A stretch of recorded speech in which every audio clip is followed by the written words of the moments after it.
Bruce Lee and the Green Hornet. Van Williams remembers Kato. Interview by author John Little. To many people in the martial arts community, the Green Hornet television series of the mid-1960s holds particular appeal and meaning. For one thing, the show marked the first time that a bona fide martial art was showcased on North American television. Furthermore, the man who showcased that fighting system every week for viewers' incredulous eyes was, and this would seem indisputable at this point in time, the greatest martial artist of the 20th century, the one and only Bruce Lee. The television series passed out of existence after one season, but the camaraderie between the show's protagonists, the Green Hornet and Kato, or rather Van Williams and Bruce Lee, lived on and continued to endure right up until the latter's premature death in 1973, or Bruce Lee's death in 1973. Lee considered Williams a close and trusted friend, and vice versa. They shared certain values. Both were athletes par excellence. Lee in martial arts, Williams in motocross, bronco busting, and deep sea diving. Both were also keenly interested in the quality of projects they were involved in, refusing to go the route of some Hollywood stars and simply take the money and run, without regard for the finished product. Williams also proved to be a very savvy businessman and made shrewd investments with his capital. Lee, who up until the early 1970s was still in the process of acquiring capital, often consulted with Williams on the numerous business and career moves he too was contemplating. Williams, always willing to listen to and discuss things with the budding superstar, and the former watched with pride as Lee began to fulfill the truly awesome potential that both men knew he possessed in such abundance. In the following executive interview, the cordial and humorous Williams recounts some fascinating anecdotes as he recalls what it was like to work alongside the legendary Bruce Lee in the Green Hornet series. And that was written by John Little, the author of Expressing the Human Body, etc. Black Belt. This is obviously in the Black Belt Karate magazine. Black Belt. Working for a year on the set of the Green Hornet, you have quite gotten to know what Bruce Lee read that again. Working for a year on the set of the Green Hornet, you must have gotten to know what Bruce Lee quite well. You must have gotten to know Bruce Lee quite well. What were your impressions of him? Van Williams. I liked him a lot. He was real clean cut. You could tell that he was educated and had been to college. He was perfect for the role of Kato. The producers of the series wanted him for what he did in terms of martial arts. Producer William Dozier saw his Long Beach martial arts demonstration and he said, "That's Kato." Black Belt. What do you recall of Lee's attitude towards the martial arts at that point in time? Williams. Well, Bruce didn't like karate. He got a lot of people in karate turned off against him because he didn't believe in all that black belt, yellow belt, red belt, all the degrees and the way that they did it. He just didn't believe in it. Black belt. Did you ever see Lee mix it up for real with anybody? Williams. I don't know if Bruce had a real fight with anybody. He says he knew that he'd done a lot of exhibition stuff. And he also knew that he kicked a few stuntmen a couple of times because he was working up close, right? Black belt. Among other things, Lee was renowned for his emphasis on physical conditioning. Do you recall any of his workouts or exercise equipment? Williams. Oh yeah, he was constantly working out, doing chin-ups and stretches all the time on set, and he didn't recall him using any heavy weights or any kind, like muscle building stuff. He might have later on, but in all the times that Williams saw him, when he brought stuff over to his house, he always brought up a new invention of his that would develop that muscle or this muscle. He remembers thinking at the time that for his size, pound for pound, he was one of the strongest individuals he'd ever seen, or he'd ever met.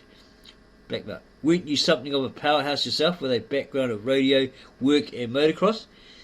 Williams. Yeah, Bruce and I had a thing going for a long time, working out and whatever they were doing.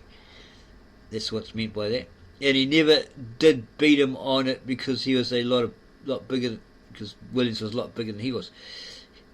he had great big huge forearms from motorcycle racing. Williams motocrossed for a long time and that developed forearms because you're always pulling yourself up on the bike. Anyway, Bruce and himself always used to do this type of straight arm wrestling where you hold your arms straight out in front of you and grip hands and try to twist each other's wrists. And he never could beat him at that. Bruce couldn't beat Williams at that. He was practicing on elaborate spring things when he was turning his wrist over. And he'd come in and say, okay, come on, let's try it. And he'd go whomp and put him down, and it just burned him up. He'd say he defeated Bruce Lee in that way. He had such pride that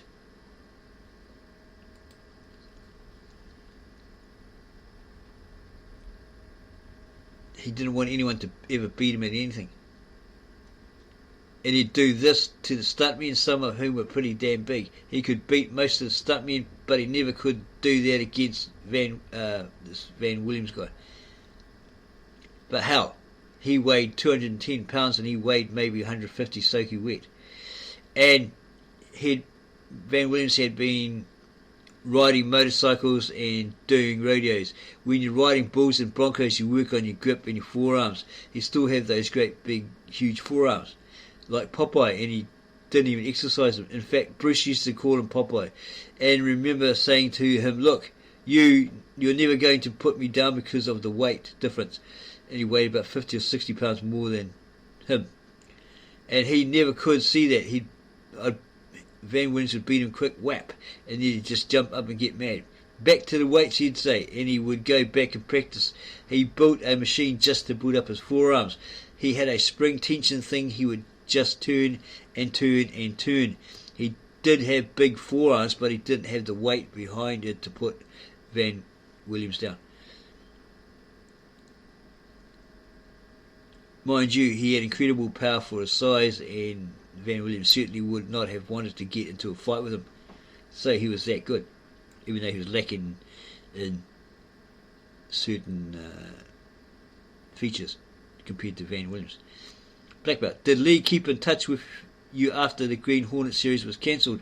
Williams. Oh yeah, all the time. Even after he moved to Hong Kong, he would come into town and they'd go have lunch, or he would call him and they'd exchange information about what they were doing. In fact, he called him before he left and asked if he should go to Hong Kong to make those movies. They're paying him nothing, he said. And he just said, well, just do like Clint Eastwood did. Tell them you'll do the first one for next to nothing, but if you do any more, you want a big escalation clause. And that's what he got. He made a bunch of money for his second and third movies he made for Golden Harvest. Film company owner Raymond Chow. And they always kept in touch, and he knew that he was having real financial problems, Van Williams did, because nothing had panned out for him prior to his leaving for Hong Kong.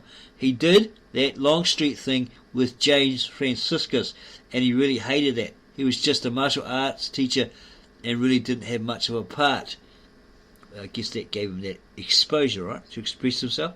Black belt. How would you describe Lee's role in relation to your own on the Green Hornet? Williams. We were very careful not to portray him as a servant to him.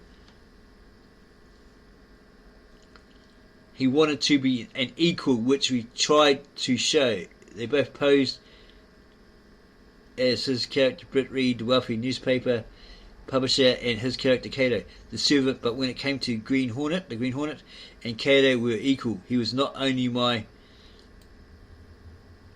friend, but my equal and my crime-fighting partner. Black belt. How was Lee to work with? Williams. Bruce was fun to work with on the set. The only thing was that he was constantly doing his martial arts stuff on the set, and he kind of bugged people by doing that.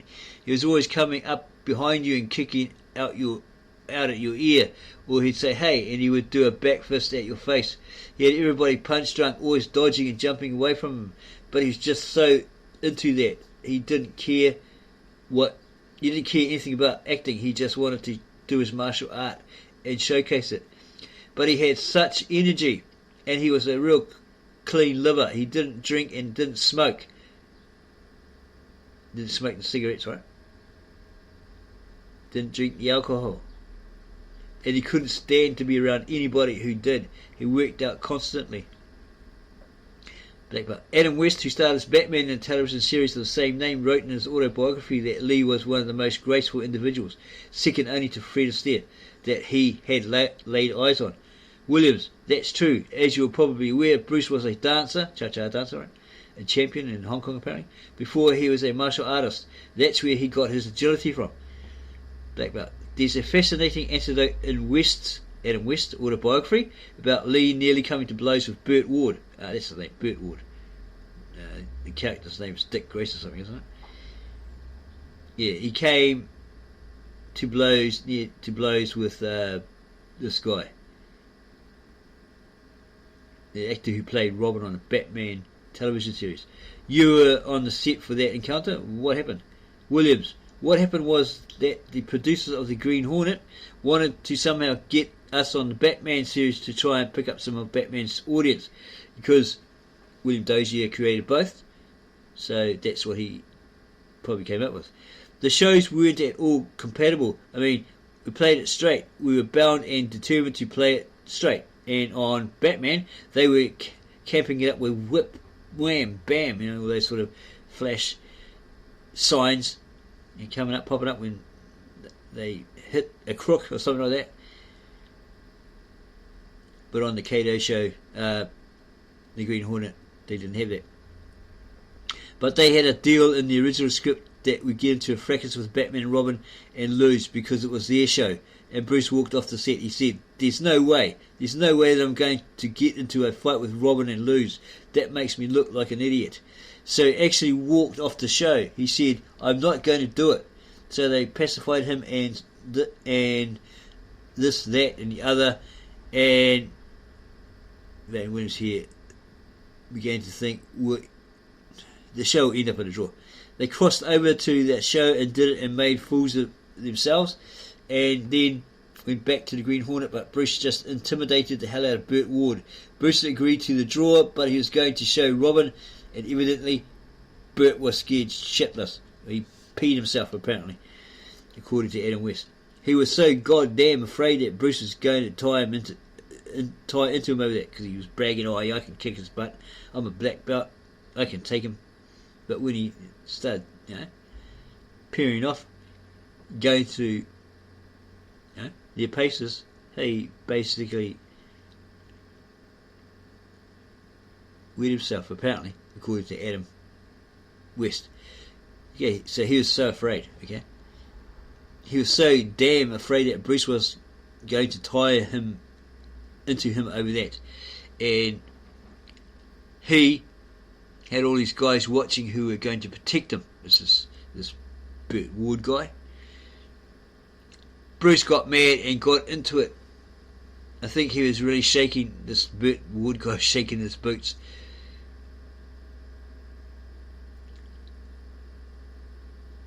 Black belt. Why did Lee feel a need to take out his anger on Ward? It wasn't Ward's decision to have the fracas end in a draw. Well, what we read, he started. He was bragging. I can take him.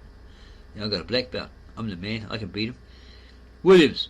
Well, Burt claimed that he was a black belt in karate, but I don't think he ever learned one damn thing. And that irked Bruce, because while Bruce had no use for karate personally, he had great respect for the dedication and commitment that went into obtaining a real black belt. In fact, many of his friends and students were legitimate black belts in karate. Anyway, kids were starting to ask Robin, can you do that kung fu thing that Kato does? And Burt would say, oh yeah, I'm a black belt. Watch this, and he'd do his little fighting stance. Probably to impress him. Which is a joke. When Bruce and Burt finally got together, Burt was really quaking in his boots. He really thought Bruce was going to light into him. And Bruce made everybody think that. He told everybody on the set that he was going to tie into this guy and show him how the martial art was done, and then we'll see how great a black belt he is.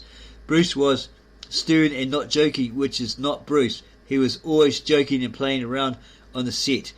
But, boy, he came onto that set swaggering, and he was staring Burt down and everything else. I'm telling you, Van Williams says. He had Bert scared to death. Black belt. When was the final time you saw Lee? Williams. I saw Bruce about 2 or 3 months before he died. He had developed these real bad migraine headaches, and he didn't know what was happening to him. And he evidently went to doctors at the UCLA Medical Center in the US to try and figure out why he was having these migraine headaches. Van Williams didn't hear the final results of it, but they had told him preliminarily that it looked like he had pinched a nerve in his neck, and it was causing all those migraine headaches. So that may have been the cause of his migraine headaches. And of course, that basically is what killed him. There you go, there's a different twist on how he died, what killed him. So it wasn't no aquagesic or anything like that. It was this freaking nerve he pinched in the neck.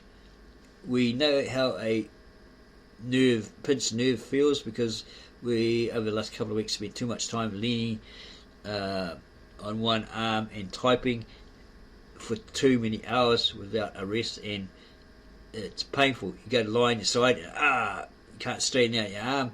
It's really, really painful, but it's coming right now because we've been doing pent up tension Zen type exercises, listening to certain music, and it's still a bit achy here and there, but yeah, it's better than what it was.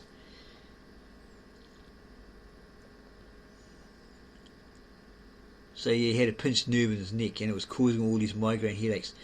And of course, that basically is what killed him. He went to Hong Kong and evidently developed one of those headaches. And this actress said, I've got just the thing, it's a Chinese herbalist drug. That would be Betty Tingpei. A painkiller type of thing. And he took it and lay down, and it turned out it was an opiate derivative that he was allergic to. An opiate derivative. And his brain swelled up, and he died of brain edema. The autopsy called it death by misadventure, which means that it wasn't a suicide, but that he did something accidentally that caused his death. Black belt. Do you ever think of Bruce these days? Williams. At the time, he thought of Bruce Lee a lot. He was a great guy, a hell of an athlete, and dear friend, and he missed him a great deal. And there's some notes here at the bottom. A note here about the author. John Little is a senior editor at Flex magazine. Isn't that that muscle magazine by the guy that created all that weightlifting stuff? I've forgotten his name. You can't remember his name now. The one that told Arnold Schwarzenegger he was going on and on and on in the back of the car to shut up, sort of thing. I've forgotten his name. But yeah, he's... what's his name? Famous for his gyms and all that sort of stuff. I've forgotten his name.